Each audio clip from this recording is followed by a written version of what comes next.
What up? What it is? What's good? This your number one sports talk show, all things sports. I'm your co-host, Small Town EP, live from Atlanta, joined by your host, Wade Julian, live from New York City. Big Kev shot it. Got the night off covering the Miami Pro Am Basketball League. I'm sure we'll hear a ton of that on his return back to the show in a week that features the MLB All-Star break, a Wimbledon finale, and the precursor to the Summer Olympics. We are back to give you the real in sports. But first thing is first, the All Things Sports family would like to extend our deepest condolences to the family, friends, and loved ones of former NFL wide receiver and Super Bowl champion Jacoby Jones, who passed away at the age of 40 this weekend. We'll have a brief moment of silence.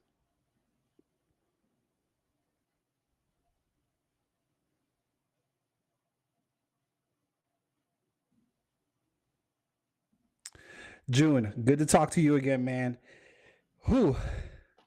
It's If been I a would have while. said, yeah, I know, man. If I would have said that this weekend there were some hard knocks at Hard Rock, people would have probably thought I was talking about the Dolphins, little HBO special, but we are not talking about that. We are talking about Copa America finale at Hard Rock Stadium that took place last night. First off, the game was delayed for a little over an hour and a half, which I didn't even think they were. I thought they were going to call the game. I didn't think that they were going to go. That's a whole hour and a half. I'm wondering why the game is still on at like midnight and we ain't even in extra time or penalties yet. Yeah. And all over social media, we've seen the videos of just the lack of organization, security, fans, unruly fans, just trampling. Thank God there weren't any injuries, but trampling as people handing their kids to authorities because again, it was just mayhem at the Hard Rock Stadium at the Copa America finale yesterday. In June, should the blame be more on Carnival, which is the Confederation of South American Soccer, or on the fans in this instance? I mean, I think blame can be placed on both sides, right? I think there's enough blame to go around in this situation. I mean, we got fans, acting like madmen, and an organization who obviously wasn't prepared enough for this. I heard that one of the guys with that organization is arrested now. Oh Um, my God. I I didn't hear didn't that. read That's on wild. charges, but somebody got arrested because that was like close to a tragedy. That's close to a tragedy. I mean, you're talking about a stadium that holds 65,000 people. We're talking about two South American countries as passionate, two of the most passionate South American countries being Colombia and Argentina, especially not only when it comes to pride for their country and their colors, but their selección, as they call it, Yes, right? sir. Um, very, very unprepared, very unorganized for this to be able to have happened. Never have we saw this at the Hard Rock Stadium where, the Miami Dolphins play, the Miami Hurricanes play. They've hosted bowl games, they've hosted Super Bowls. I mean, obviously the Americans don't go as hard for their sports as the South Americans do. I mean, that's just clear as day. I think that the fans and everybody who partook in breaching security and jumping over barriers and through vents, I think you should just be ashamed of yourself, as a person, because you're not only, first of all, fucking over 35 years old. Like, there was grown men, that was doing this, grown women, grown men, um fighting police. Shout out to, the Miami-Dade Police Department for at least trying to restrain people and hold some sort of order. But as people, you got to be better, man. And we're talking about a soccer tournament that, is historic. It's a great time. Every time it comes around in the summer. But that's Dolphin Stadium. Like, that's the Miami Hurricane Stadium. And the repairs that they have to do due to just another game, if you want to call it. Obviously, the biggest game of the tournament being the Copa Final, but it can never be this. And this isn't the first time in the world we've seen this. We've seen this. They have a whole documentary on Netflix, Attack on Wembley, I think it's called, when Mm-hmm. fans in London uh went crazy. So it's not a out of this world scenario. However, when it happens close to home, when it happens uh in your hometown, it just maybe hits a little different. And I wish that Conan Bowl was more prepared for this, and I wish that the fans weren't as unruly because, I mean, I'm all for free. I'm all for rebelling, trying to get it how you fit. But when you're doing that at the expense of maybe hurting a child, maybe hurting a woman, a pregnant woman, being able to now breach security to where people are obviously able to bring in bottles, weapons, shanks, like unacceptable. So, we'll get to the game, but just to start there, I mean, what the fuck, like No, literally. be better, be better.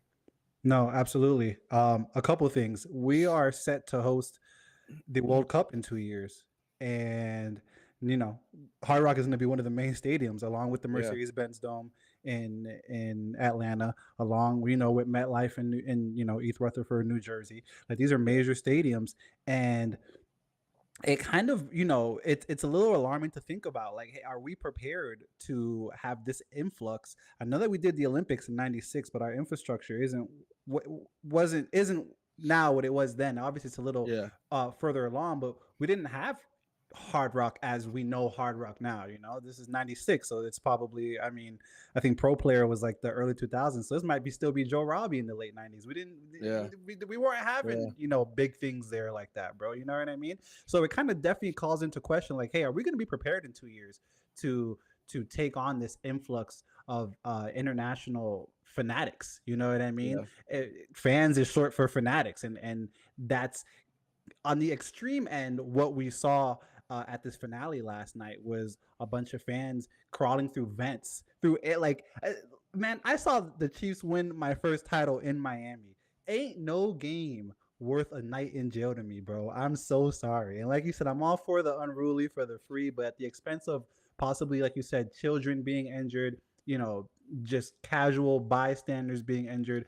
I'm not for that. It, yeah. it sucks a lot, like you were just saying, that we'll get to the game, but it sucks because it was indeed a great match that took place. A boring And but great match. yeah, exactly. A very defensive match Yeah, that went into extra time and almost went into penalties. But it sucks that, as opposed to just being able to go straight into, go, Argentina wins 1-0, 122nd, minute goal by Lautaro. Like, instead of going straight into that, we have to talk about, this BS that happened yesterday that should have never happened. And I don't know if we need to place blame on CONMEBOL, or if we need to place blame on the fans. I, there was definitely a lack of organization. Yeah, and Hard Rock took, they kind of died on that sword. They put the statement out and said, "Hey, look, we messed up, but this is why we took the actions that we took."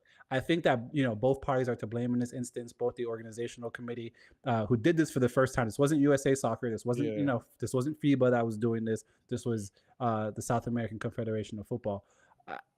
I think that both parties are a bit to blame, and fans, like you were saying, you got to do better. You gotta. It brings me back to that video of the yacht owner with all the guests on the yacht. Act like you've been here before, bro. yeah. He Like, was tight. He was tight. act like you've been here. But what were some of your takeaways from that game? I know you said that match. I know you said it was a little bit boring. Um, the players were winded in extra time, but Argentina pulled off the 1-0 victory that secured Lionel Messi. I mean, in my opinion, you know, GOAT status. Yeah, I mean, in a tournament where he didn't score, in a tournament where you know Ronaldo doesn't score, uh,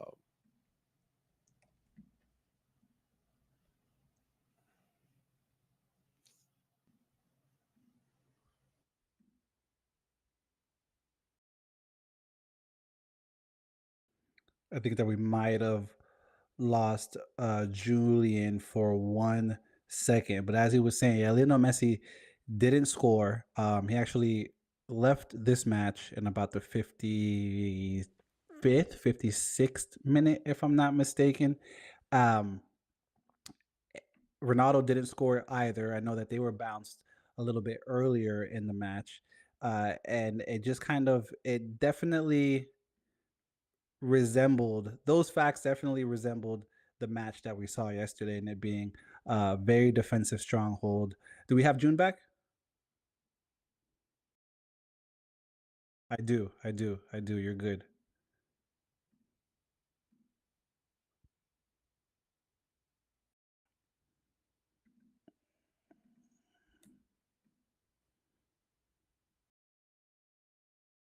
In fact, we don't We have have my the audio. visual. Yeah, we have the visual now. We got June back. We'll see. Okay, there we go. There we go. Hey, this is what happens when we work live. You know, there's gonna be some technical difficulties. But you've graduated since, man. This would have been a problem a couple months ago. This would have been end the episode. What were we doing? Nah, held it down. Held it I down. hate that, I had to come back to your take. I don't know if you were finished. Um, I was just elaborating on your take how Ronaldo hadn't scored, Lionel Messi hadn't yeah, scored.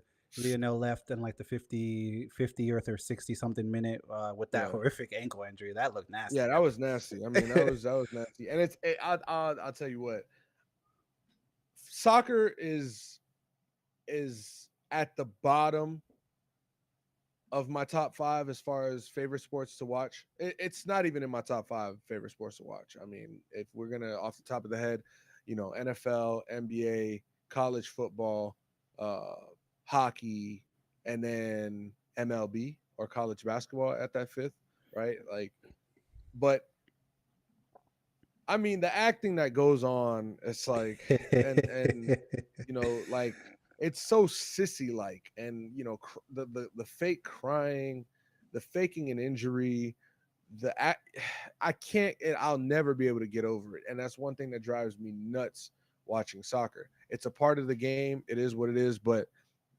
that's not for me. So I was seeing it all night, happen. And when Messi got hurt, I started recording. I was going to the gram. Yo, this man is acting, bro. Ha ha ha. And then 5 minutes later, I see him crying on the bench with his sock off. He got a baseball under his sock as an ankle. I'm like, oh Facts. shit. Let me go delete that video off Instagram real quick because I'm talking shit. But like you said, it was a good game. It was competitive. They were playing, with a lot of intensity all game. Both teams understood what they needed to do. And ultimately, it came down to who had more legs in them. And Argentina was able to prevail.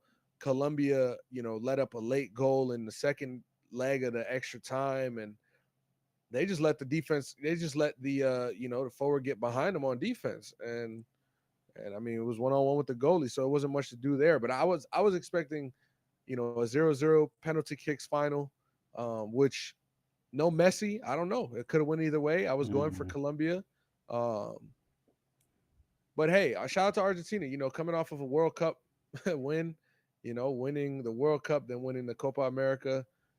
It's a team that knows how to win big games. And, Colombia is kind of the opposite. Like, as talented as they are, they're not a big moment getter. Like, they don't Mm-hmm. shine. And Mm-hmm. so they they can say anything they'd like.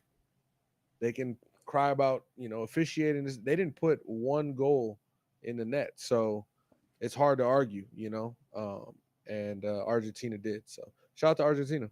Yeah, absolutely. And when you think about it, what's really crazy for me to think about is 4 years ago, Lionel Messi had no trophies. Like we were potentially talking about him to just be like, one of the greatest players to never do it. Like, um, and 4 years later, this man is just trophy case is filled up immensely. You know what I mean? Exponentially. You know, and I mean it's just a testament to perseverance, really. Now he's playing club soccer down in Miami, well, Fort Lauderdale, but for for Miami FC, and has already said this is his last bit of it, so it's good to see that he is still performing at a very high level. As far as the game going to possibly almost going to penalties, I don't know if it still goes the other way, because that Martinez cat that's in net Yeah, for Argentina, yeah, nothing he's a gets dog. by. Yeah, That's a nothing dog. gets by that man. Nothing gets by that man. Yeah. Very, very exciting. Unfortunate events, pregame and all of that, but very exciting to be able to to be able to host that final, and the match itself is honestly, in my opinion, everything you'd want a soccer final to be. In my opinion, Yeah. we also did have the European Championship go down where Spain defeats England. England on this 58-year drought. Don't have a trophy as an international squad since the 1966 World Cup. That, my friend, is the definition of pain. I was gonna say Pain. insanity. That too. That too. That too. You're watching on social media. They're putting Harry Kane's face over Joel Embiid's profile, which I thought was diabolical. Just diabolical. And kudos to Spain. I mean, England they went down 1-0, 1-0. They tied the game. It looked like we're going to extra time, looked like we're going to penalties, and a late goal for Spain seals the deal. Huge shout out to Lamine Yamal, sets the new record as the youngest player to feature at a UFI European Championship. He came onto the pitch, got called up a couple days after turning 16, Yeah. and scores in a 17, I seven think. 17. Okay, and I think he was and 16 and he turned 17. and scores. Yes, you're correct. And scores a goal in a 7-1. Just routing of the Georgia squad in the earlier group stages. Uh, I'm excited to see how he develops moving forward. I mean, he got the youngest player of the tournament trophy. What were some of your biggest takeaways from this England and Spain final? I mean, England can't. One, Spain had an amazing run in the tournament. I mean, they didn't lose a game. And I think that this is a foreshadowing of what Mm. we might see in 2026. They got a good future. This kid 16, 17 years old, you know what I'm saying? And at the biggest stage of his life, being able to compose himself. It says more about Spain to me than England. England has their own issues. England's going to be England at the end of the day. And Harry Kane, hey, I mean, World Cup, missing PKs, you know, not looking too good in the Euros. Leaving Tottenham, going to Germany. Yeah, I don't know, man. Harry Kane, man, this might be the beginning of an end. Mm. But I'm not here to hate. I'm just calling it as I hear about it. So shout out to Spain though. I think Spain did a phenomenal job all tournament, and they were gonna be the better. They were the better team, and to me, they were gonna win this game, um, regardless. So shout out to Spain. Shout out to Argentina. You know, bringing those trophies home. Now we wait for 2026. And I will say, going back to how the United States is going to host the World Cup, North America, Miami will be one of those stadiums where the World Cup is played. After seeing what we saw last night, listen, I want Group A in Miami. I want Czech Mm. Republic. I want the fucking Canadians. I want Ghana. I want Japan. Like, I do not want Brazil. I do not want Colombia. I do not want Argentina. I do not want Peru. For that matter, any South American country, please send them to New York, send them to LA. Do what you got to do, but keep them out of Hard Rock Stadium because especially the Colombians and Argentinians do not deserve another chance to see their team, especially like a World Cup setting game in Miami. Um, Call me a hater, call me a boomer, whatever you want to say. I think there's no place for that in sports. Like, buy the ticket or don't. Watch the game at a bar, watch the game at home. Stay in the parking lot, party with the other fans. Like, be responsible. So yeah, give me a Czech Republic and Japan playing in Miami. It might not be as fun for fans. We might have to settle and watch, more lackluster teams, but this is the situation we've gotten ourselves into, and that football field needs to be nice and ready for the Miami Hurricanes and the Dolphins. All that other bullshit, going on with it, man. Don't come here with all that rah rah, man. Yeah, man. And I mean, just to kind of wrap up on the Euro Cup championship, I, like I was just saying, Harry Kane leaving Tottenham last year, going over to Germany as far as club soccer. You got Jude Bellingham that just came off of Champions League championship with Real Madrid. Marcus Rashford. I mean, Jack Grealish. The squad is always stacked, and they just can't seem to pull it off.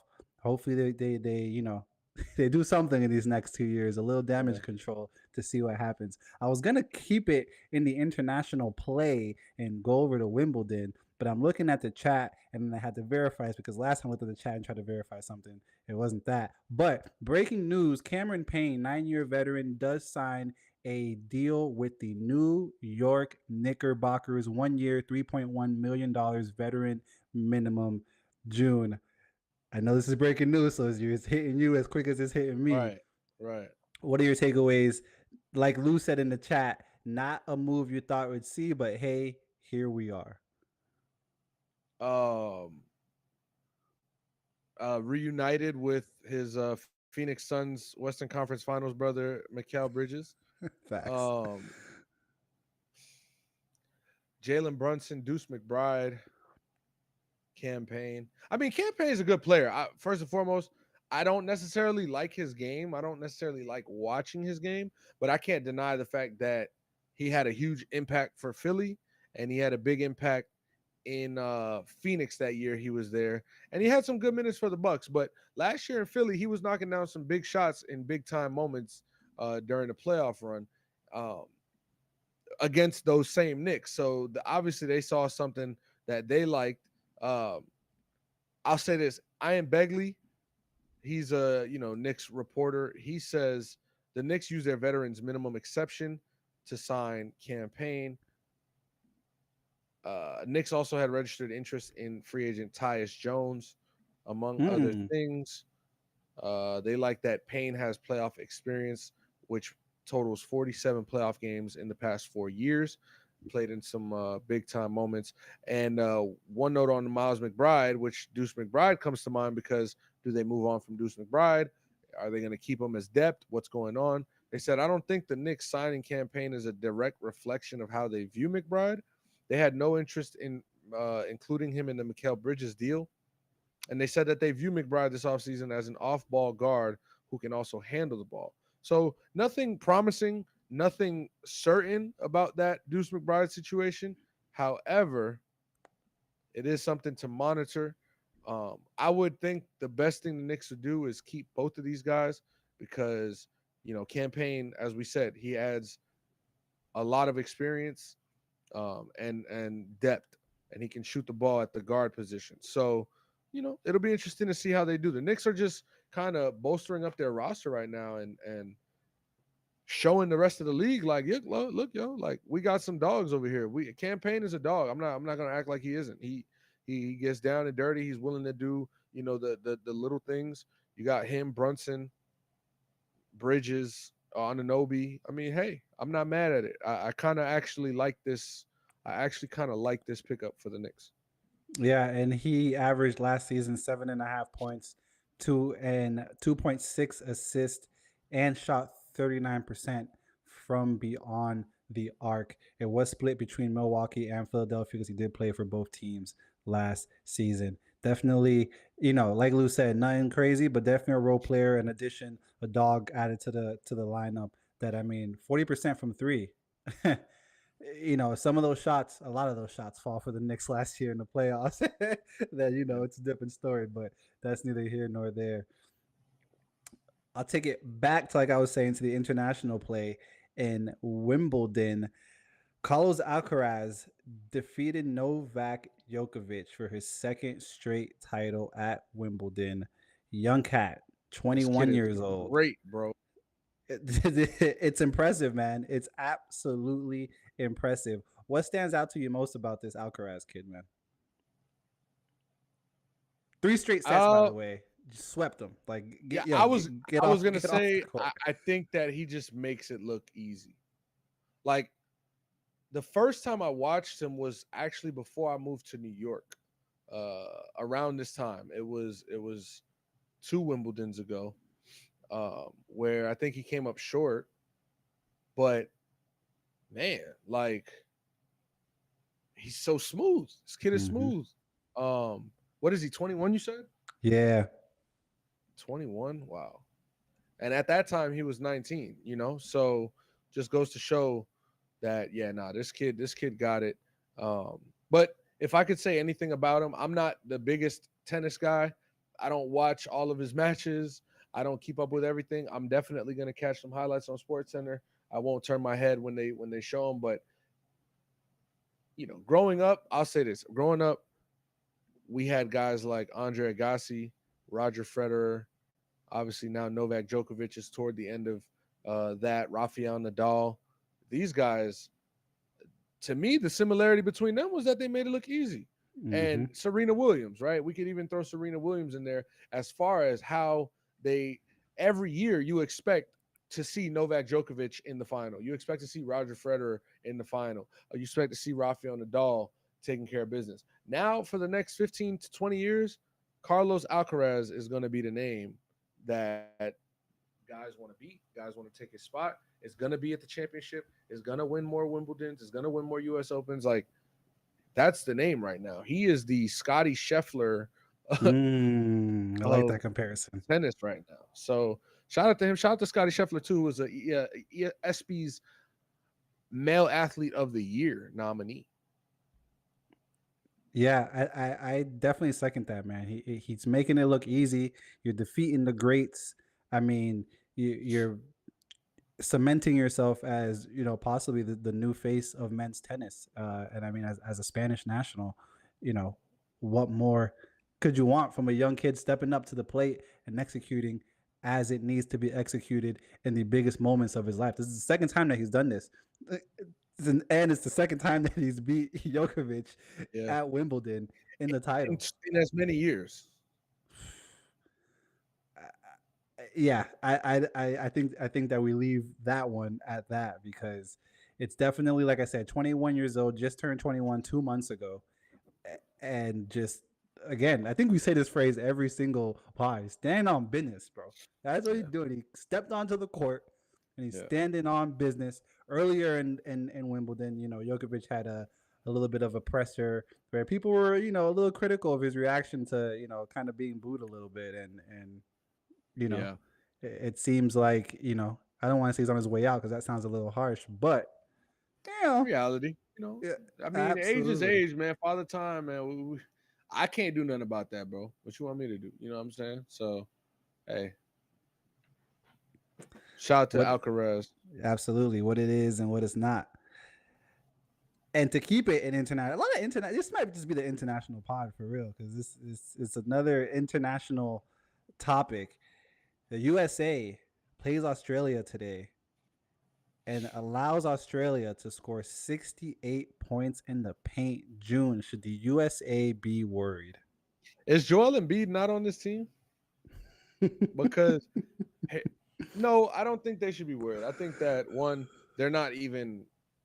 I don't even think they're at 55%, 60% right now. Like they've got 2 to 3 more gears to crank it up to. You still got a guy like Anthony Edwards who is going to be the face of the league, who is the number one option on the team according to him. And based on the last 2 games we saw, I think that his argument is sticking. Uh, LeBron James, Kevin Durant, Jason Tatum, these guys haven't put it into third gear yet. So once they do, it's gonna look a lot worse than this for other teams. But at the same time, play with some pride, man. You can't let Australia get 70 points in the paint. That's just disgusting, especially when you got a guy like Joel Embiid down there. And just on that note, I know that this team is probably coached to move the ball, keep it moving, find the guy, find the wide open shot, get the best shot possible. However, Joel Embiid should be absolutely manhandling. If you're talking about Australians, Come on, man. listen, no disrespect, but How many points Josh Giddey brother, had? brother, Embiid is not even American.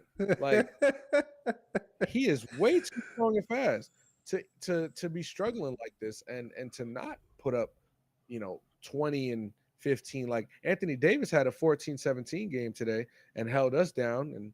And thankfully, I'd say he's probably the reason USA won the game. But Embiid needs to start annihilating people. Like with that size, with that speed, come on, man. Come on.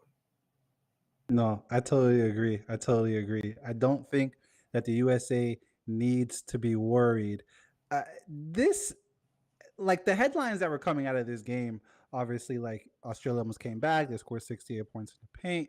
The headlines to me that came out after this game seemed very Vegas-y. You know what I mean? It seemed Mhm. very like, oh, USA struggling. Next game, you Right. should probably back the other team.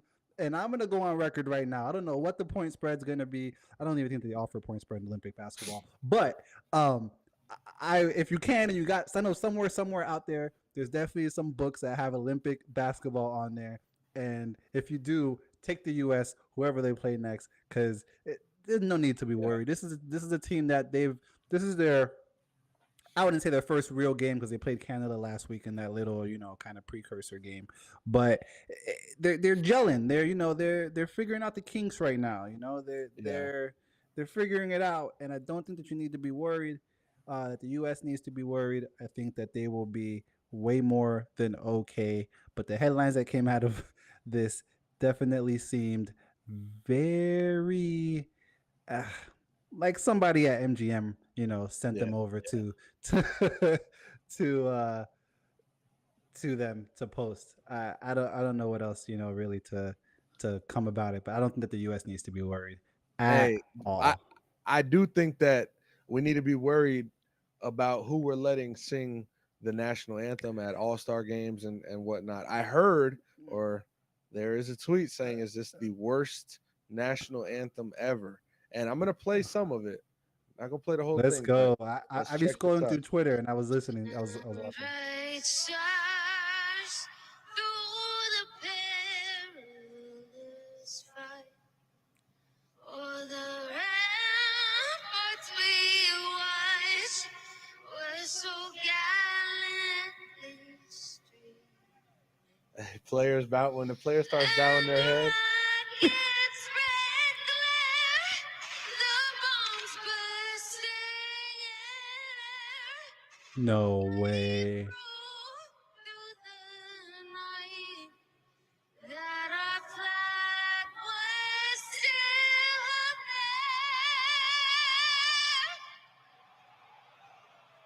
Yo, the crowd is like, oh. there. Say, does that I'm sorry, I'm intrigued.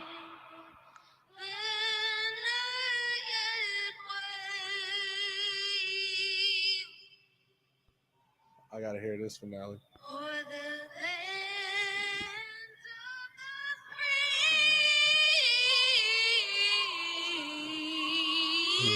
free, Whoa. I'm they clap. I'm not They gonna they lie. clap fast That though. They clap fast. yeah, that sounds like a mockery. That was crazy. Yo, Fergie, you're off the hook, baby. Don't worry. Don't even. Hold on. Not so fast. Hold on. Fergie, you're I good. don't. I no. I do not recognize this woman here. We know who Fergie is, and we know at least 5 Fergie songs. That's Black Eyed Peas right there. She ain't off the hook. Draymond Green and the whole Warriors championship roster was laughing at her. That's always gonna be the funniest. Worst, whew, that's going up there in the rafters with some of the worst of them. But that's what USA needs to be worried about more so than the Aussies. What else you got for us, bro? Big facts. Big facts. I'm gonna jump into the and other news segment because we Yeah, got two topics to cover in here. The first one is going to be is cheering for an opponent acceptable? Now, we talked about this before, so just a little to preface the question. There's been a trend. Recently, Paul Skeens, the little no he almost threw. You know, he was on the road and they were cheering for him. All right, no hitter, cool. I kind of understand it. Not really, but I'll continue. Reese Hoskins hits a homer against Philadelphia in Philadelphia. He was a Philly. He's in Milwaukee now. They're cheering him on.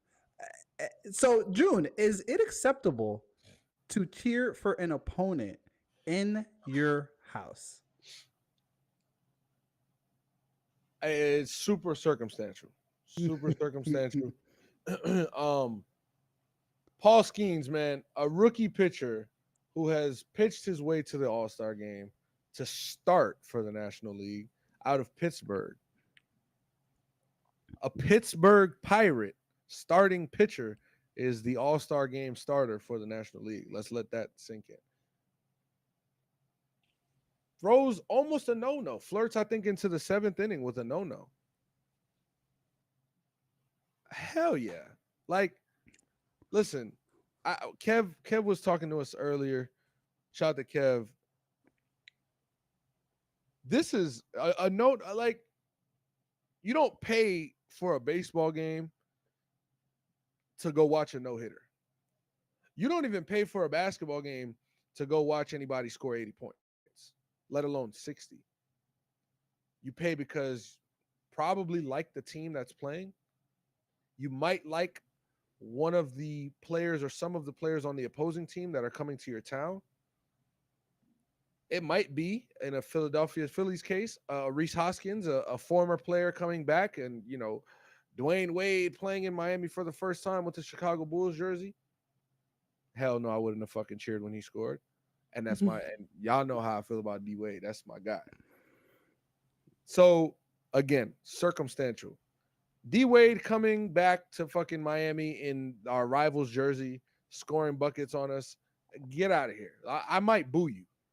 Reese Hoskins, baseball's a little different. He hits a home run. If that's the first time he's in the building since then and he hits a home run, I mean, yeah, like, that's class. And Philly doesn't have a lot of that as far as fandom goes in sports. Let me be very clear when I say that. Shout out to Philly, bro. I got family in Philly. But you know how their fans could be. Paul Skeens flirting with a no-no. Hell yeah, bro. If my team I paid money for cannot pay for a fucking hit in this game, let alone a hit, let's fucking go, Paul Skeens. Let's get these boys out of here, man. I mean, I paid to come watch history then. Fuck it. And so I'm not mad at Pittsburgh Pirate fans, or excuse me, forgot the team they were playing, but the opposing team fans for cheering. Now, Red Sox, Yankees, we don't touch that. We don't touch that. I mean, Devers hit a home run in Yankee Stadium the other day, and homie threw the ball back. I'm totally for that. I catch a home run ball. Listen, if I catch a home run ball at Yankee Stadium and it's a Yankee player, throwing that shit back. Pause. I'm throwing the ball back to the grass. I'm gonna try to hit the second baseman. If I'm at Marlins Park, you know what I'm saying, and Ronald Acuna smacks one of dead center, I'm keeping that motherfucker. You know what I'm saying? If Ronald Acuna does that in Fenway, I'm keeping that motherfucker. But yeah, I mean, if Gunnar Henderson or if Juan Soto hits one, I mean, shit, I'm gonna very much consider wanting to keep a Juan Soto home run. All right, that's fair. That's fair. Dead honest, but I understand who's looking at me, and it's fucking 40,000 people saying, "Throw that fucking ball back, you fucking bitch." And I'm gonna be like, "Yeah, I sure am."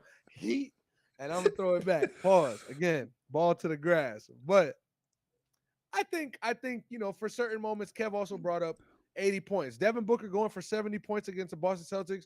If I'm a Celtics fan in Phoenix, hell yeah, I'm like, yo, this man balling, bro. Like, fuck no. I'm not too against it. I think you don't feel me at all.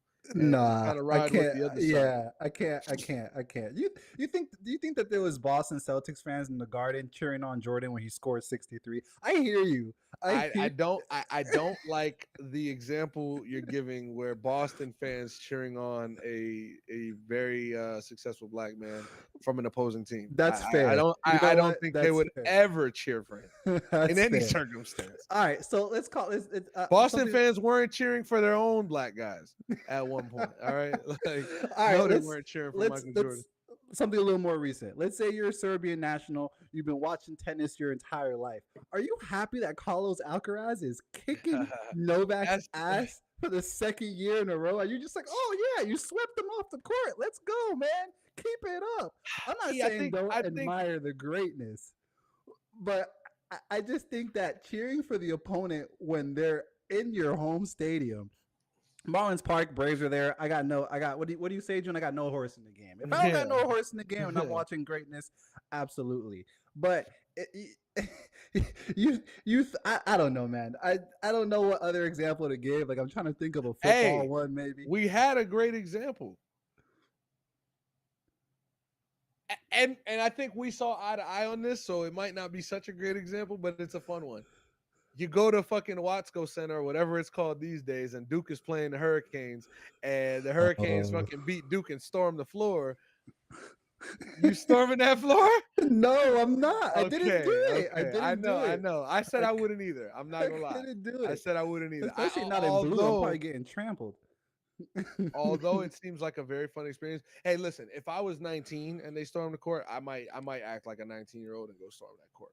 But hey, man, I guess, like I said, it's circumstantial. I see both sides to it. I'm not gonna say you should never do it. I'm not gonna say you always should. You think Illinois is cheering on UConn when they're coming back from a 30-point deficit to win in the turn? I don't think. And great, that's a neutral site, so that's not a good example. That's a neutral site. Like I said, I think like a pitcher throwing a no hitter, a basketball player going for 70, 60, a baseball player, bro. If didn't Kobe score 80 in Toronto? Yeah, I can't do it with baseball because again, Red Sox, Yankees, I don't care. I'm not, it's not happening. If I liked, let's say I like the Braves, right? And I'm in Atlanta and Bryce Harper's up to bat for the 4th time, but he has 3 fucking home runs. I kind of want to see him hit that 4th home run. I'm not going to lie. I like, come on, this is unreal. I might be like, yo, he hit this shit. That'll be fire. I'm not going to lie. Yo, he hit that 4th one. So like certain circumstances, yeah, like why not? But playoffs, championship, Red Sox, Yankees. Hey, when Patrick Mahomes puts up 400 yards in Atlanta in Week 3 this year, you think the Falcons are going to be cheering him on? You think? That's none of my business. That's no horse in the race. No horse in there. Pat Mahomes ain't beat the Colts yet. So fair. Damn, you ain't have to do me like that. Matter of fact though, in a regular season game, I gotta say, because 2018, Pat Mahomes beat Andrew Luck in the divisional round. So hey, that one still stings. Secondly, last but not least, NCAA has dropped for some of you guys. Junior, very excited about this. We're in a group chat. A lot of people are very excited about this. The gameplay looks amazing, and the graphics look amazing. I mean, we've been waiting on this game for X amount of years. June, can you share your excitement with the listeners? I mean, bro, look at my. I'm gonna be Friday. Look, this weekend, I don't necessarily have plans. I don't think I'm. This New York City, who knows? But I'm gonna make it a thing to stay inside and get hours done. Getting my road to glory, getting my dynasty right. You know what I'm saying? I think it's kind of, it's a little sad that I got to buy the game myself. It'd be nice. If somebody was, if it was nice, hey, I heard you. Nah. But Friday, I will wake up before work Friday. I will turn on the PlayStation. I will go to the PlayStation store and I shall download that game so that when I get home on Friday evening, afternoon, I'm getting right on the game, bruh. And thankfully, we'll be recorded on Thursday. We don't got no all things sports interruptions on Friday. So, uh, yeah, come vibe with me. I might stream some games on Twitch, Ooh, on the ATS ooh. pod Twitch. I might stream on YouTube. We'll see what's up. But yeah, I'm uber excited. This is something that is 10 years in the making. We Yep. haven't had a game since Denard Robinson Shoelace was on the cover in that Michigan blue NCAA 2014. They've now since changed the name to College Football 25. I mean, hey man, it's bitter. This is a good time right now. And if you have PlayStation, you know what I'm saying? Get at me. See you soon, June. At see Yeah. you soon, June. Add me. I'm down for all the battles.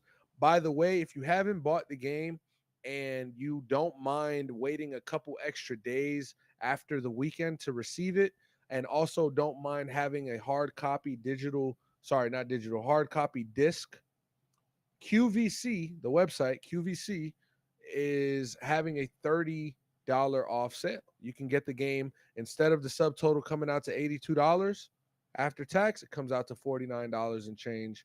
You just got to wait for it. It'll ship out on Friday and it'll be the physical copy.